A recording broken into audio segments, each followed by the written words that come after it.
গত ৯ জুলাই ২০২৫ তারিখ বিকেল আনুমানিক ৫টা ৪০ সময় রাজধানীর স্যার সলিমুল্লাহ মেডিকেল কলেজ ও হাসপাতালের ৩ নম্বর গেটের সামনে পাকা রাস্তার উপর কতিপয় দুর্বৃত্ত দেশীয় অস্ত্রশস্ত্রে সজ্জিত হয়ে লাল চাঁদ ওরফে সোহাগ নামে এক ব্যক্তিকে প্রকাশ্য দিবালোকে নৃশংসভাবে হত্যা করে। আমরা এই ঘটনায় মর্মাহত ও নিহতের পরিবারের প্রতি গভীর সমবেদনা জ্ঞাপন করছি। ঘটনা চলাকালীন সময়ে 999-এর মাধ্যমে চকবাজার থানার ভারপ্রাপ্ত কর্মকর্তা ঘটনার সংবাদ পাওয়ার সাথে সাথে বিষয়টি চকবাজার পুলিশ ফাঁড়িকে অবহিত করলে চকবাজার পুলিশ ফাঁড়ির ইনচার্জ সাব ইন্সপেক্টর সরোয়ার কয়েক মিনিটের মধ্যে ঘটনাস্থলে পৌঁছে।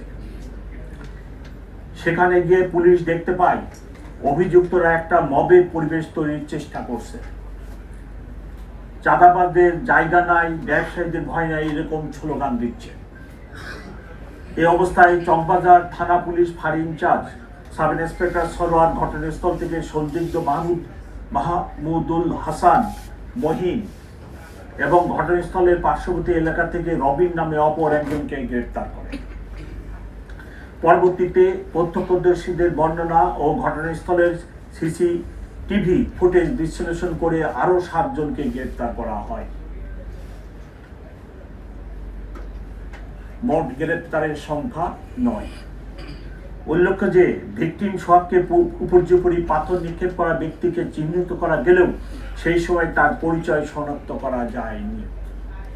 পরবর্তীতে পুলিশের বিশেষ টিমের সহায়তায় তার পরিচয় নিশ্চিত হয়ে তার অবস্থান চিহ্নিত করে 15 জুলাই তাকে পটুয়াখালী জেলা হতে গ্রেফতার করা হয়। প্রাথমিক জিজ্ঞাসাবাদে জানা যায় তার নাম মোহাম্মদ রিজওয়ান উদ্দিন অভি, বাবার নাম মনোরঞ্জন বসু, মাতার নাম বিউটি দেব মিলা এবং সে একজন ধর্মান্তরিত মুসলিম। এই ঘটনায় পাথর নিক্ষেপকারী 2 জন সহ মোট 9 জন আসামিকে গ্রেফতার করা হয়েছে। অন্যান্য আসামিদের গ্রেফতারের চেষ্টা অব্যাহত আছে।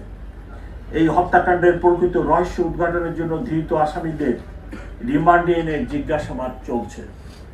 ইতিমধ্যে এই ঘটনার এজাহার নিয়ে বিভিন্ন সামাজিক যোগাযোগ মাধ্যম ও গণমাধ্যমে বিভ্রান্তিমূলক তথ্য ছড়ানো হয়েছে। কিন্তু প্রকৃত ঘটনা হলো মামলার এজাহার দায়েরের জন্য প্রথমে তার সাবেক স্ত্রী লাকি আক্তার থানায় আসে। কিছুক্ষণের মধ্যে ভিকটিমের সৎ ভাই রনিও থানায় আসে। তারা নিজেদের মধ্যে সলা পরামর্শ করে 23 জনকে আসামি করে একটি খসড়া এজাহার প্রস্তুত করে। এর মধ্যে ভিকটিমের আপন বড় বোন মঞ্জু আরা বেগম বর্তমানে মামলার বাদীনি থানায় এসে এজাহার দাখিলের আগ্রহ প্রকাশ করে। তখন তার সামনে পূর্বের খসড়া এজাহার উপস্থাপন করা হয়। এ সময় বাদীনির মেয়ে উক্ত খসড়া এজাহারের ছবি তুলে রাখে, যা পরবর্তীতে সোশ্যাল মিডিয়ায় ছড়িয়ে পড়ে। ভিকটিমের বোন মঞ্জু আরা বেগম উক্ত খসড়া এজাহার থেকে 5 জনের নাম বাদ দিয়ে নতুন করে আরো একজনের নাম সংযোজন করত মোট 19 জনকে আসামি করে এজাহার দাখিল করে। তার লিখিত এজাহারের ভিত্তিতে কোতোয়ালি থানায় নিয়মিত মামলা নম্বর 7 রুজু করা হয় চলতি মাস।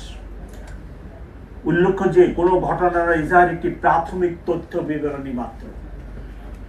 এজাহারে উল্লিখিত ঘটনার তদন্ত সাপেক্ষে প্রয়োজনীয় সাক্ষ্য প্রমাণের ভিত্তিতে বিজ্ঞ আদালতে পুলিশ প্রতিবেদন দাখিল করে।